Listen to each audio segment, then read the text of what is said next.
بسم اللہ الرحمن الرحیم۔ شروع اللہ کے نام سے جو بڑا مہربان اور نہایت رحم کرنے والا ہے۔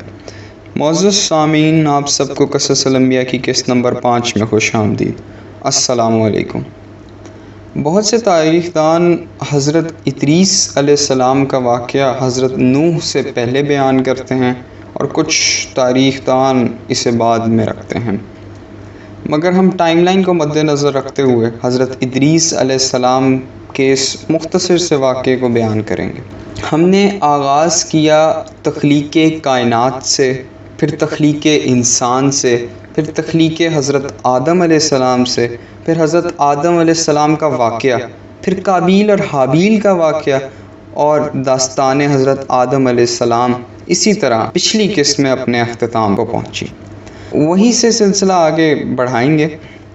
پچھلی قسط میں آخر میں ہم نے ذکر کیا کہ قابیل نے حابیل کا قتل کیا اور کیسے کیا۔ اللہ تعالیٰ نے حضرت آدم علیہ السلام کو تیسرا فرزند عطا فرمایا جن کا نام شیس تھا، شیس علیہ السلام۔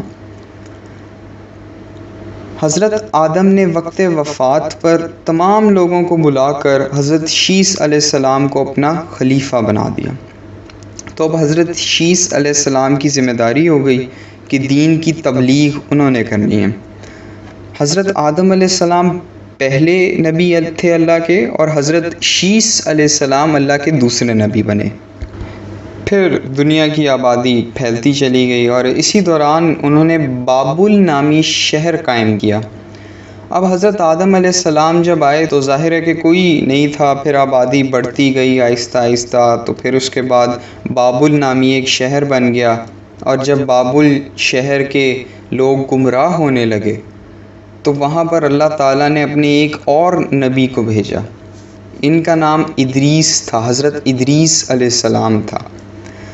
تو حضرت آدم علیہ السلام پہلے نبی تھے اللہ کے، دوسرے نبی حضرت شیس علیہ السلام، اور پھر تیسرے نبی حضرت ادریس علیہ السلام۔ حضرت ادریس علیہ السلام کا جو بنیادی شغف تھا وہ درس اور تدریس کا تھا، تو اسی لیے دنیا کا پہلا جو قلم تھا وہ حضرت ادریس علیہ السلام نے ایجاد کیا تھا۔ تو اس سے اب یہ بھی بات ہوتی ہے کہ اگر سوال ہو کہ دنیا کی پہلی تحریر کس نے لکھی ہے، دنیا کی پہلی تحریر لکھنے والا کون ہے، تو وہ اللہ کے تیسرے نبی حضرت ادریس علیہ السلام ہیں۔ تو اب ہم یہ بھی کہہ سکتے ہیں کہ آج جو کچھ بھی لکھا جاتا ہے وہ حضرت ادریس کی بدولت ہے۔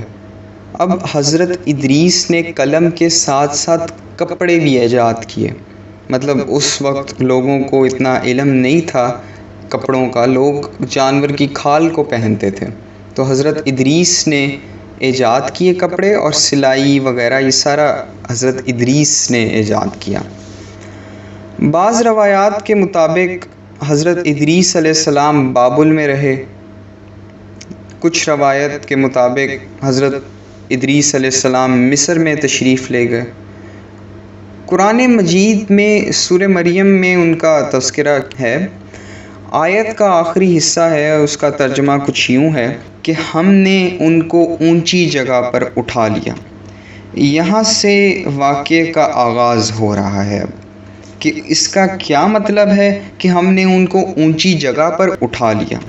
تو اب آگے جو داستان عرض کریں گے اس کے نتیجے میں ہمیں یہ بات سمجھ آ جائے گی کہ اس کا کیا مطلب تھا کہ اونچی جگہ پر اٹھا لیا۔ تو معاملہ یہ تھا کہ درس اور تدریس کی وجہ سے حضرت ادریس علیہ السلام میں نیکیوں کا بے پناہ جذبہ تھا۔ تو اب آپ کے دل میں ایک خواہش نے جنم لیا، ایک چاہت نے جنم لیا، ایک دلی خواہش تھی کہ میری عمر طویل ہو تاکہ میں زیادہ سے زیادہ نیکیاں کما سکوں۔ تو اس زمانے میں رواج ہی الگ تھا، جیسے ہم نے قابیل اور حابیل کا قصہ بیان کیا کہ قربانی کیسے قبول ہوتی تھی اور قبولیت کیسے ہوتی تھی قربانی کی، کیسے ایک آگ آ کے اس قربانی کو ختم کر دیتی تھی، کھا جاتی تھی۔ تو حضرت ادریس علیہ السلام کی نیکیاں دیکھتے ہوئے ان کے پاس فرشتے آتے تھے، تو ایک فرشتے کو ان سے خاص قربت حاصل تھی۔ تو ایک دن حضرت ادریس علیہ السلام نے اپنے دل کی بات اس فرشتے سے کی۔ تو اب اگر بات کا مفہوم بیان کریں تو اس فرشتے نے اب کیا کہا؟ اس فرشتے نے کہا کہ دیکھیے، موت کا وقت تو خدا کی طرف سے متعین ہے، میں تو کچھ نہیں کر سکتا۔ ہاں یہ ہے کہ میں ایک کام ضرور کر سکتا ہوں، موت کے فرشتے سے ملوا سکتا ہوں، ہو سکتا ہے کہ وہ بحکم خدا آپ کی عمر بڑھا دیں۔ اب آپ سوچئے، اللہ کے تیسرے نبی ہیں، فرشتے سے بات کر رہے ہیں۔ امام حافظ نے کثیر میں اپنی کتاب میں لکھا ہے کہ دوست فرشتہ تھا، اپنے دوست فرشتے سے کہہ رہے ہیں اپنے دل کی بات، اور فرشتہ کہہ رہا ہے کہ میں ایک کام کر سکتا ہوں، آپ کی ملک الموت سے ملاقات کروا سکتا ہوں۔ یہ سننا تھا کہ آپ راضی ہو گئے۔ اب اس فرشتے نے حضرت ادریس علیہ السلام کو اپنے پروں میں چھپایا اور ملک الموت کے ٹھکانے جو کہ آسمان کی طرف تھا اس طرف روانہ ہو گئے۔ اب اللہ کے نبی پرواز کر رہے ہیں اور پرواز جاری ہے۔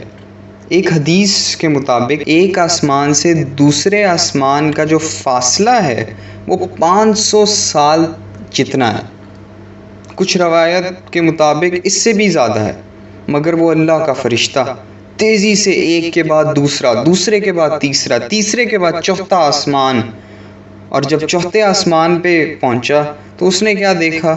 ملک الموت 5ویں آسمان سے چوتھے آسمان پہ تشریف لا رہے ہیں۔ اب یہ تو انہی سے ملنے جا رہے تھے، تو فرشتے نے ملک الموت سے پوچھا کہ کہاں جا رہے ہو تم؟ تو ملک الموت نے کہا کہ خدا نے حکم دیا ہے کہ ادریس کی روح قبض کر لو۔ تو فرشتہ بولا کہ ادریس علیہ السلام تو میرے پاس ہیں۔ ملک الموت نے حیرت سے کہا کہ تمہارے ساتھ یہ کیسے ممکن ہے؟ مجھے ابھی خدا نے کہا کہ چوتھے آسمان سے جا کر ادریس کی روح قبض کر لو، اور میں سوچ رہا تھا کہ ادریس تو زمین پر ہیں، تو چوتھے آسمان پر کیسے آئیں گے ادریس؟